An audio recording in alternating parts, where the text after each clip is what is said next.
बता दें कि 8 नवंबर की शाम को करीब 8 बजे पुलिस को सूचना मिली कि सेक्टर 7 के गुरुद्वारे के पीछे पार्क के पास एक औरत की लाश पड़ी हुई है।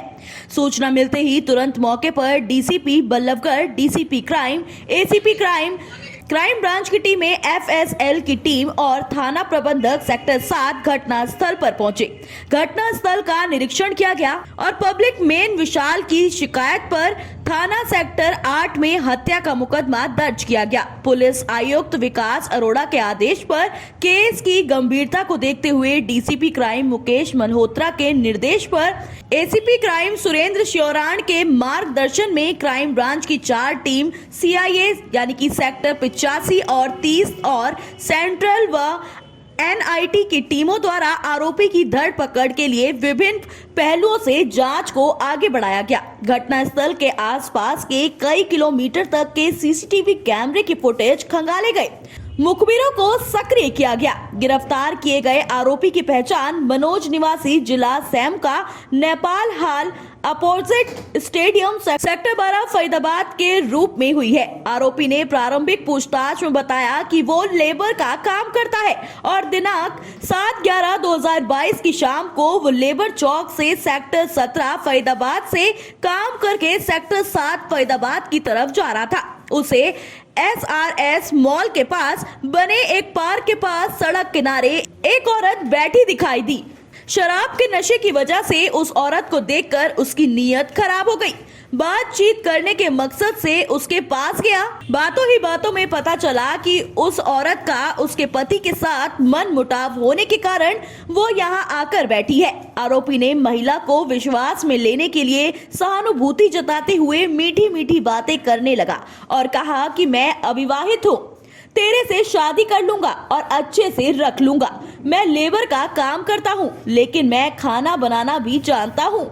मैं तुझे खुश रखूंगा, तेरे को कोई परेशानी नहीं होने दूंगा। पति से नाराज महिला आरोपी के झांसे में आ गई। आरोपी महिला को सेक्टर 7 गुरुद्वारे के पीछे सुनसान जगह पर ले गया और उसके साथ शारीरिक संबंध बनाने की इच्छा जताई। महिला ने जब इसका विरोध किया तो आरोपी ने महिला के साथ जबरदस्ती अप्राकृतिक संबंध बना डाले। जब महिला जोर से चिल्लाई तो आरोपी को लगा कि कोई शोर सुनकर आ न जाए, इसलिए महिला का सिर दीवार में दे मारा और चुन्नी से महिला का गला घोट दिया। महिला के चिल्लाने से आरोपी इस कदर नाराज हुआ कि पाइप को महिला के गुदा द्वार में डाल दिया और मौके से फरार हो गया। आरोपी को आज अदालत से पुलिस रिमांड पर लिया जाएगा और गहनता से पूछताछ भी की जाएगी।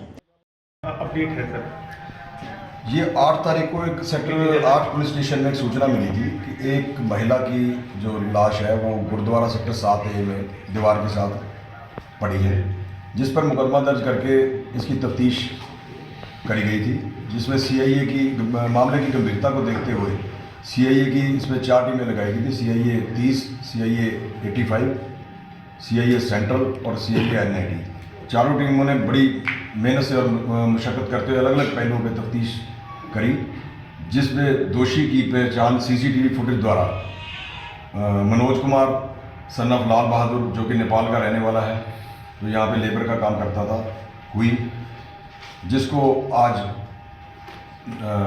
नेपाल बॉर्डर से, सनौली बॉर्डर से गिरफ्तार किया गया है। और जिसने अपनी प्रारंभिक पूछताछ में ये बताया कि ये महिला उसको सेक्टर 12 पार्क के पास मिल गई थी 7 तारीख को, जिससे बातचीत करके इसने अपनी बुरी नीयत रखते हुए उसको बहला बुलाकर वहाँ पे ले गया था एकांत जगह में गुरुद्वारे की दीवार के साथ, जहाँ इसने उसके साथ दुष्कर्म किया और उसके बाद उसकी हत्या कर दी गला दबाकर। क्या कोई क्राइम रिपोर्ट भी है? अभी तक ऐसी कोई बात सामने नहीं आई है, बाकी पूछताछ कर रहे हैं, तो जो भी आगे होगा सर। क्या इस तरीके से मिली थी, वो बेहद खतरनाक हालत थी, इतना गुस्सा आखिर डेड बॉडी पे क्यों निकाला गया, किस तरह की स्थिति थी? उसको इस बात का डर हो गया था कि वो जब कि उसकी पहचान हो जाएगी और वो चीख चला जब करने लगी तो अपने आप को बचाने के लिए उसने उसका गला दबाकर उसकी हत्या कर। क्या जब उसके साथ बॉडी के साथ उसका कारण समझ पूछता है, बर्बरता जो हुई थी बॉडी के साथ, उसके पीछे क्या मंशा थी? बर्बरता तो एक उसकी मानसिकता के ऊपर ही कहा जा सकता है, क्योंकि आमतौर पर ये देखा जाता है जिस तरह की वो थी कि कोई बहुत नजदीकी कारण या फिर बिल्कुल हरासमेंट जब अभी इसकी डिटेल में पूछताछ भी कर रहे हैं, वो भी चीज़ सामने आएगी। तो क्या कितने समय से इनकी पहचान थी? उसी दिन 7 तारीख को इनको मिली थी पार्क के पास सेक्टर 12 में, पुरानी को जान पहचान है। आरोपी यहाँ पर क्या करता था सर? आरोपी लेबर का काम करता है। लेबर का। क्या वो नेपाल का ही रहने वाला है, यहीं का रहने वाला था? वैसे वो बेसिकली नेपाल का रहने वाला है, पर काफ़ी समय से वो यहाँ पे रह रहा है। पूना में भी वो कुक का काम करता रहा है, चाइनीज कुक का काम करता था, उसके बाद अब यहाँ पे दिहाड़ी का काम करता है। आरोपी की उम्र करीब 36 साल है। ये पूरी तरह से ब्लाइंड केस था। पुलिस आखिर कैसे आरोपियों तक पहुंची और कितना बड़ा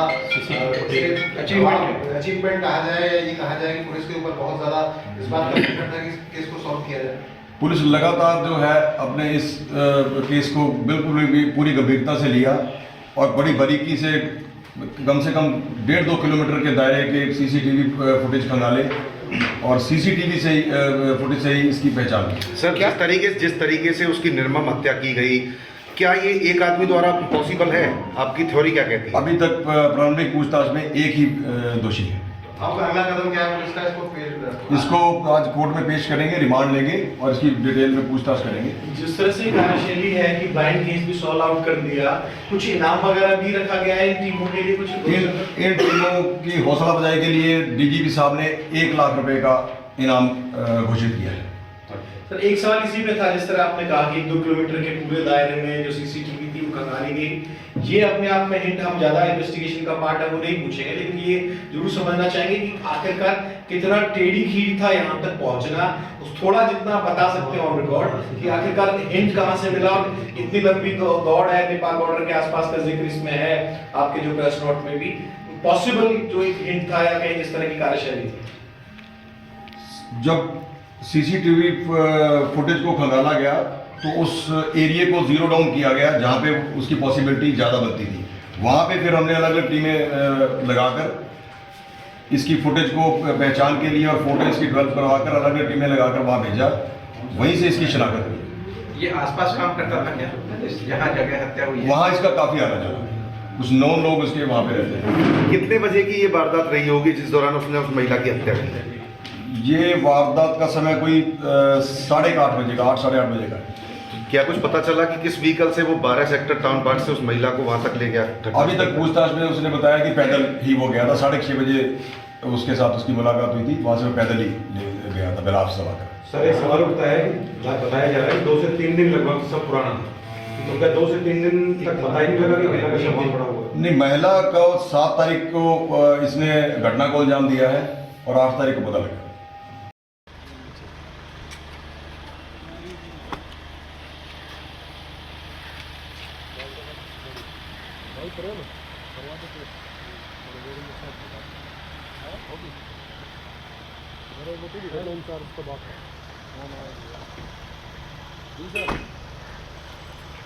ठीक है साहब, थैंक यू।